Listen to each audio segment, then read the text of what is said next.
Alright, hey everybody, it's me, Loki, right now. So, when I was editing this video, I just found out that Smogon actually themselves are going to be doing their own official suspect process for this Terrastalize kind of mechanic that's been all over Gen 9. We all kind of know about it. I've had this video kind of cooking up for a few days now, so kind of perfect timing in reality for this. So, when we kind of look at Smogon's list, this is my first time looking at it too, so we'll kind of check it out together really fast. So basically, it's just letting us know what Terrastalize is. If you're unfamiliar with what Terrastalize does, basically it changes the typing of your Pokemon, and then it gives you stab on an old boost as well as for old typing as well. It basically tells right here, and then there's a move called Terrastalize, kind of syncs up for your Terra move. And right now, it's been pretty controversial because it's not like Dynamax where it's kind of the whole if you Dynamax last after your opponent uses it theirs, you basically win. Or it's not like Z moves where it's just like a one-hit nuke, or Megas which kind of last the full game until your Pokemon dies, of course. But that takes up a move slot, and so does Z moves. What makes Terrastalize pretty unique is just the fact that it's not outright super broken, just because you do need to know which typing of what Pokemon you kind of want to use it on, what moves to kind of go along with that typing, and then obviously if your opponent just absolutely predicts you, they can attack your new typing, and then you'll get smoked anyways and you lose your Terrastalize for the game. But it's just a long process for this one, just because it's a lot more murky than previous mechanics like Dynamax were, for example. So right now, as Smogon is saying, there's an outright ban. Then they want to have only stab Terra types. There's different compromises. One Terra per team reveal with team preview. So we'll kind of get into that in my own kind of wording and all that fun stuff a little bit later. And then obviously here's our own suspect test rules. But so basically what I'll do is we'll talk about it our way, of course. Kind of be a little bit more free from the Smogon mindset, and then I'll kind of cover both sides of why it should be banned, why it should not be banned, and then of course we're going to have a little bit of the compromise as well. So I hope you enjoy the rest of this video. I want to have the little bit of the intro for you first, then I'll kind of get back into a little bit more of the discussion part of it.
before getting into the nitty gritty of this video, I want to give a quick shout out to one of my good friends, Alkazoth.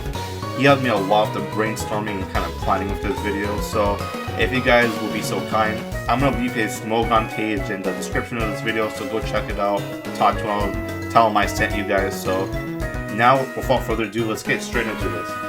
I'm going to start this segment of the video of why Terrastalize deserves to be banned, and my first example would be the Pokemon Roaring Moon and its Corviknight matchup. So basically, Roaring Moon is a new Salamence kind of prehistoric form, and it's a Dragon Dark type, right? And Corviknight is a Steel Flying type with Body Press and U-turn, generally the moves. And normally, before this generation, Roaring Moon would just get destroyed by Body Press, of course, and then there's no real ifs, ands, or buts about it, or it gets chipped down by U-turn pretty easily. But here's what makes Terrastalize make that matchup so much more different now, is because Roaring Moon can just become a flying type and then become resistant to Corviknight's moves of Body Press and U-turn. Oh, call an ambulance! Call an ambulance! But not for me! And then it sets up with its acrobatic stab now, and then it can basically brute force Corviknight, while before it would have taken a lot more chip, especially from Rocky Helmet and also obviously from Body Press. Let's take another example of what Terrastalize can do, but this time I'll be more on the defensive side of Pokemon, and the Pokemon I want to use for this example will be Skeletor. So it's a Fire Ghost type, and basically that means Dragapult cooks it, and there's no ifs, ands, or buts about it. However, defensively, if it Terrastalizes into a Fairy type, it now can flip the Dragapult matchup on its head and then be able to stomach some Shadow Balls that normally would not take at all, and that's another example of what Terrastalize can do in this generation. If you have an offensive matchup you're struggling with, you can Terrastalize into a type that will completely flip the script, and the same thing will go on the defensive side as well. And the thing which makes Terrastalize a lot more difficult to kind of predict is that every Pokemon, no matter what, can Terrastalize. So it's not like with Megas where only a certain pool got the Mega Evolutions or Z moves, where you kind of know which sets would be on Pokemon that use Z moves most likely, or even Dynamax where you kind of know if it was like the Gyarados switched in that was gonna try to max Airstream, max Waterfall, and all that kind of fun stuff. With Terrastalize, you don't know until it actually happens, and every Pokemon can have its own Terrastalize move and of course typing to kind of screw you over, and you won't have no idea what to expect, because if they don't want to Terrastalize, they don't have to, because I don't really feel like it. But I don't understand. You have the Terra type and Terra Blast and the comfortable Scarf. I set up your unholy stats. Tell you what, Half Pint, why don't you ask me later? Because there's no risk to it, just on the basis of there's no item slot that gets taken up, and that's what makes it more difficult to check than Megas and Z moves, because at least those were, you'd have to have an item slot taken up. So if you did want to have multiple Pokemon on Mega, you either have to put the Mega Stone on both Pokemon, and then one of them basically is useless with the item slot, of course, and then only one of them actually gets to use the Mega Evolution.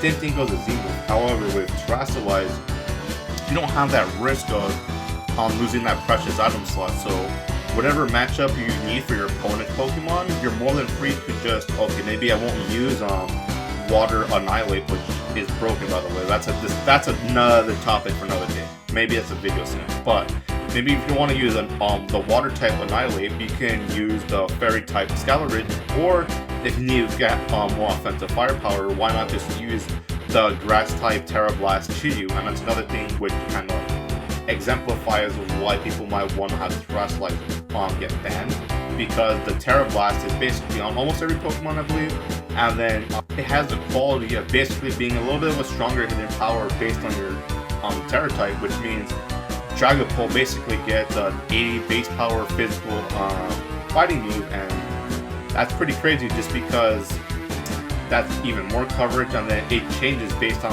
whatever's higher, your special attack or your physical attack. So people kind of wanted to compare Terrastalize maybe to hidden power a little bit, and that's one thing I kind of disagree with a lot, just because with hidden power, it was a 60 or 70 base power, depending on your generation, of course, on special attack, which was obviously random and you can have whatever type you wanted.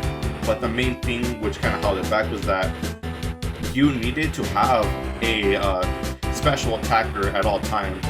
If you had a physical attacker, you couldn't just slap on Hidden Power or beat the north side of useless. Like, you couldn't put Hidden Power Fire on like a Mega Beedrill to snipe the Ferrothorn matchup. That's just not how it worked. So Terra Blast, however, if you have a Dragapult that's more physically orientated, oh, go ahead, put Terra Blast in, and then you basically get a free fighting type move, which has no drawbacks, which is awesome because I understand darts and Phantom Force can be pretty predictable, and they can lead to a lot of kind of matchup dependent, prediction reliant mind games for your opponents. So that's one thing you might want to consider with Terra Blast over Hidden Power. One thing with Terrastalize you'd want to consider would have to be that whatever set you have on any Pokemon, you basically get an infinite more amount of sets just because of what Terrastalize can provide with changing types. Here's another example with Chiyu. So let's just say we have the choice spec set with Fire Blast, Flamethrower, Dark Pulse, and Psychic, right? If you want, you can just have the Dark type Terrastalize. So basically, you get an adaptability type boost on your Dark Pulses, right? Pretty cool. Dark is a pretty good stab move to have. Pretty nice to stab, right? But then you can have the same Chiyu set, not a single move changed, but you can have Terrastalize Fire, which gives you an entirely different matchup. Just because if you put that Terrastalize Fire on a Sun team, Chiyu just becomes absurd. I don't know how else to put it. I ran the numbers right now, and basically on the Pokemon damage calculator, what happens is that Chiyu under Sun, the Fire Blast it has with the Terrastalize boost is a 2-hit KO on Blissey. That is crazy. Obviously it's specs, of course, and we're not even considering the Beads of Rain ability it has, just because it's not implemented the calculator yet. So that just shows how crazy Terrastalize can get when you basically get a free adaptability boost on top of a Sun boost for certain Pokemon, and it can apply that to basically any Pokemon. If you have a Water type, or water like Palafin used to do back in the day, and if it was underwater, you get like a triple boost, for example. I'm not sure how much the math is actually in Pokemon terms, but you basically get one hell of a big stat boost. Would be it promotes really good positioning, much more than Dynamax kind of Z moves would also kind of have. One example would be, let's just say I used the same Annihilate water set I was using in the intro, right? Let's just say I have a Goldengo matchup in front of me. Obviously, I Terrastalize water so I can dodge the 2-hit KO from the Shadow Ball, right? But then if it predicts that and it goes for Thunderbolt, I basically am in the same position I was trying to avoid in the first place, and then if my Annihilate does go down unceremoniously, I lose my Terra type, and there's no like backups or anything like that. So it's really reliant on me not just throwing it out there. I have to kind of position myself in a good place so then it's safe enough to use it, and then I can kind of set up or just throw attacks or whatever I'm trying to do. And then that's another thing with Terrastalize as well. It's very matchup dependent, because if you have Skylar Ridge of Terra type Fairy, right?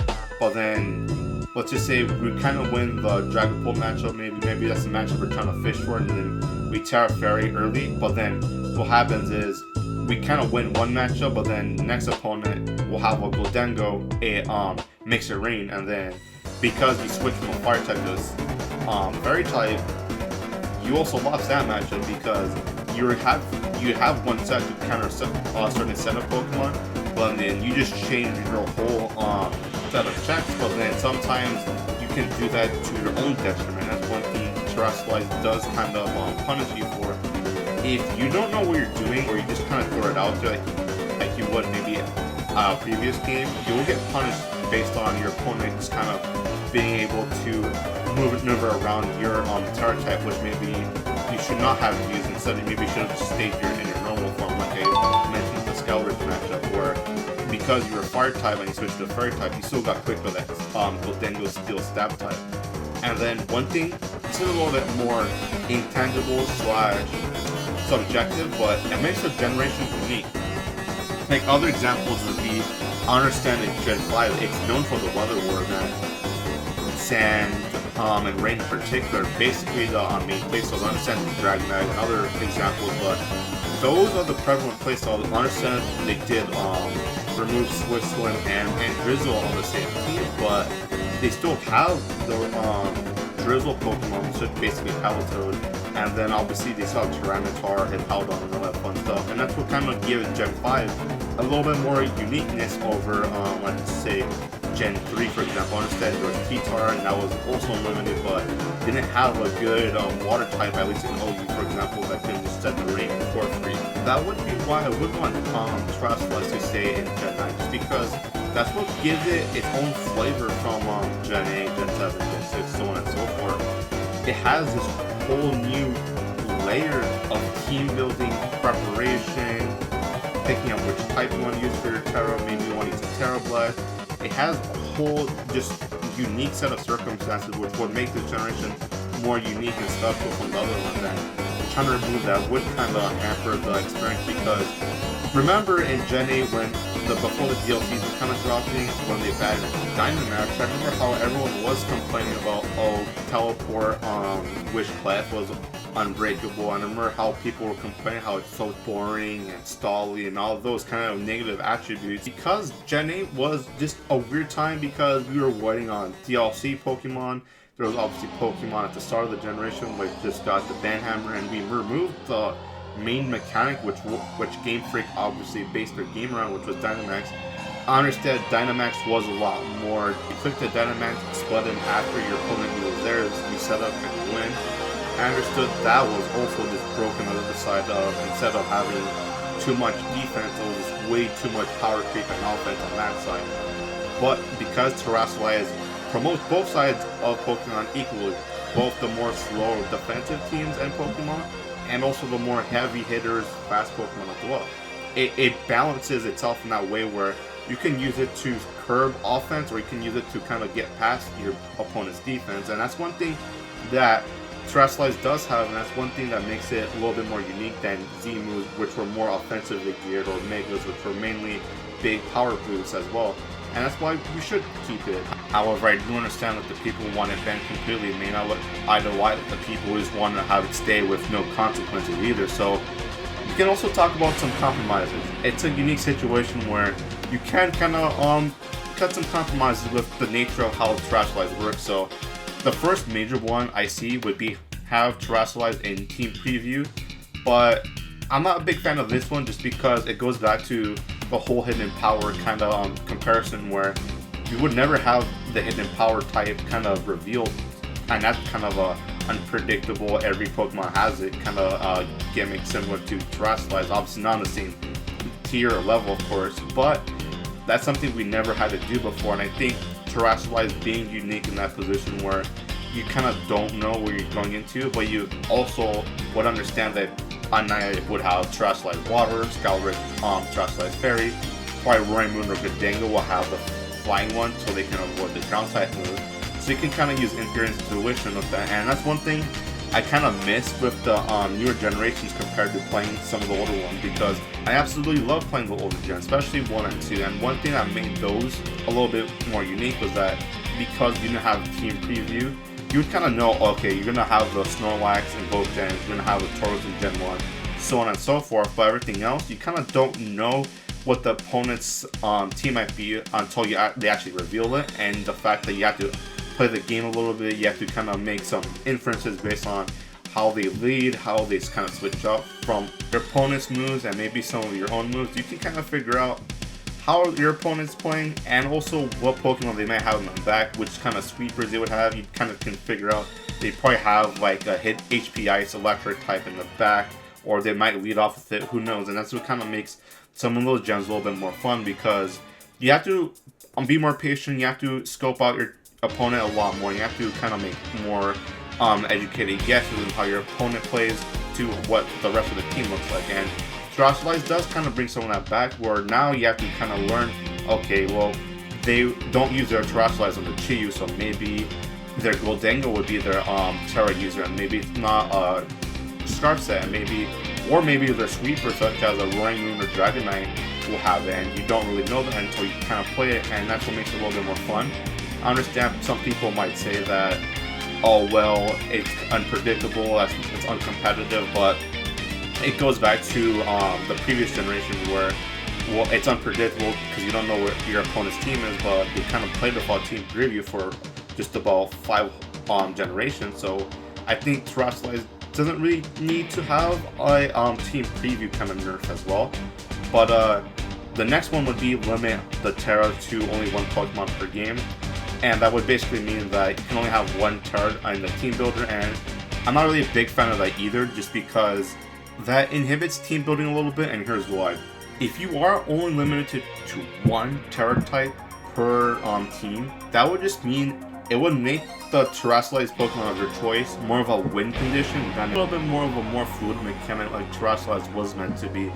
One thing that would be apparent, only one Terra Pokemon per team, would be that Terra Pokemon would more likely be an offensively based Terra Pokemon than a defensively based Terra Pokemon, because you'd want to use your only Terra of the game so you can have a little bit of a boost, so you can resist like a random attack from your opponent, and then have a new stab so you can kind of win the game with that, rather than having it be your wall so then you can sponge up more attacks. Because if you're more of a wall using a Terra type and you only have one, basically your opponent will be kind of stumped for maybe a quick second or two, and then if they're good enough, they'll probably be able to use one of their other attackers to get past it anyways.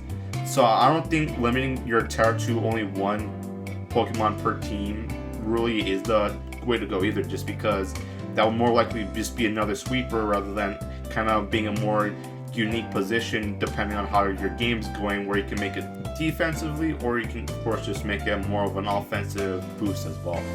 The last kind of compromise that has been pretty suggested would be only limiting Terra Pokemon to the stab version of their base typing, and that's an okay compromise, but that just limits some of the more creative aspects of Terrastalize, and that just kind of hampers the mechanic and makes it a little bit more of a let's just make one Pokemon each team a nuke, rather than kind of being able to change your defensive typing as well. I know you can change it by only having one weakness rather than like a quad weakness, for example, but still having the ability to change to a different type completely is what makes Terrastalizing unique over other moves and mechanics we've seen before. Those are kind of what the compromisers are looking like right now. Obviously, when it comes to Terra typing, what should be banned, what should be more nerfed rather than completely outright banned, or if you believe that nothing should be changed at all, it's a lot more of a nuanced debate than previous mechanics. So if you disagree with anything, kind of say, or if you have something else to add, just let me know in the comments below. And that's kind of all I have for today. I just want to pump out a more unique video, something for a little bit more edit intensity than what I normally put out, where it's just mainly a 30-second video. I want to take my time with this one, so I hope you enjoyed a little bit more of a change of pace video. I know people are probably wondering, where's the Metal Gear video I put that trailer out for? Right now, a big part of it is I'm finishing up a semester of college right now, getting finals in, making sure all my assignments are done, all that kind of fun stuff as well. Then I've also been really working on my sports channel as well. If you want, feel free to check that out. I'll have the link to that in the description probably. It should be in the link tree. The crappy part about life is that there's only so much time per day, and then if I'm trying to work on my sports podcast, get a little research done for that, while also making sure the school stuff is situated, that kind of takes up my whole day, and then by the time all that's done, it's probably midnight, and then I'm getting ready for bed because I have a lecture in the morning. So now that school's wrapping up for at least winter break, I'll be able to make more content on this channel, and the Metal Gear video should come out by the end of December. No promise on that. That's kind of like my unofficial deadline for that. So I hope you guys enjoyed this video once again. If you like my content, and only if you like my content, of course, no pressure on this, just make sure to subscribe, leave a like, kind of comment your thoughts on everything, and then look at my other links in my link tree, my Patreon, my other channel, my Twitter, all that stuff as well. Feel free to holler at those, check it out. And then that's all I have for you guys. So it's been real, but I am heading off. So Loki is out. I'll catch you guys next time.